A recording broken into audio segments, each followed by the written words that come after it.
Hi friends, இன்றைக்கி நம்ம சேனலில் எல்லாருக்கும் பிடிச்ச பாதாம் குல்ஃபி வீட்டிலேயே எப்படி செய்கிறதுன்னு பார்க்கலாம். இது செய்கிறது ரொம்ப ஈஸிங்க. ஃபஸ்ட்டு நம்ம 1/2 லிட்டர் அளவுக்கு பாலை நல்லா காய வச்சிடலாம். 1/2 லிட்டர் பாலில் செஞ்சோன்னா சின்ன கிளாஸில் 8 கிளாஸ் அளவுக்கு நமக்கு குல்ஃபி கிடைக்கும். பால் நல்லா காயறதுக்குள்ளே 1 ஸ்பூன் அளவுக்கு கோதுமை மாவை கொஞ்சமாக தண்ணி சேர்த்து லம்ஸ் எதுவும் இல்லாமல் கிளறி விட்டுடலாம்.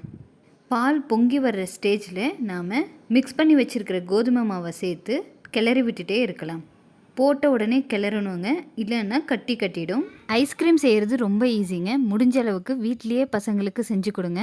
வெளியே வாங்கி சாப்பிட்றதுல நிறைய சைடு எஃபெக்ட்ஸ் இருக்குது. கிளறி விட்டுட்டு 2 ஸ்பூன் அளவுக்கு சர்க்கரையை சேர்த்திக்கலாம். 2 ஸ்பூன் அளவுக்கு பாதாம் பவுடர் சேர்த்திடலாம். நாம் இன்றைக்கி எம்டிஆர் பாதாம் பவுடர் தாங்க யூஸ் பண்ணியிருக்கோம். பாதாம் பவுடர்லேயே சர்க்கரை அதிகமாக இருக்கிறனால நாம் ஒயிட் சுகரை கொஞ்சம் கம்மியாகவே சேர்த்துடலாம். அப்போது கரெக்டாக இருக்கும் ஸ்வீட்டு. உங்களுக்கு என்னென்ன ட்ரை ஃப்ரூட்ஸ் எல்லாம் பிடிக்குமோ அதை சின்ன சின்னதாக கட் பண்ணி சேர்த்திக்கோங்க. சேர்த்திட்டு ஒரு 5 நிமிஷம் நல்லா சிம்லியே வச்சு கொதிக்க விடுங்க.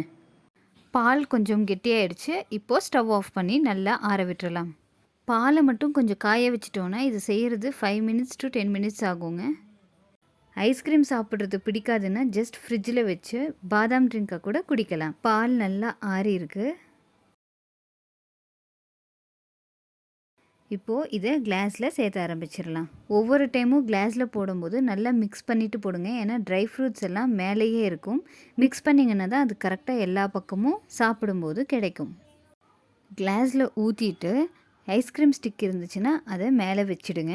வச்சுட்டு மேலே ஒரு பிளாஸ்டிக் கவரை போட்டு ரப்பர் பேண்டை போட்டுருங்க. இந்த மாதிரி ஒரு 5 ஹார்ஸ் ஃப்ரீசரில் விட்டுருங்க. பாருங்கள், 5 ஹார்ஸ் கழித்து எடுத்திருக்கேன்.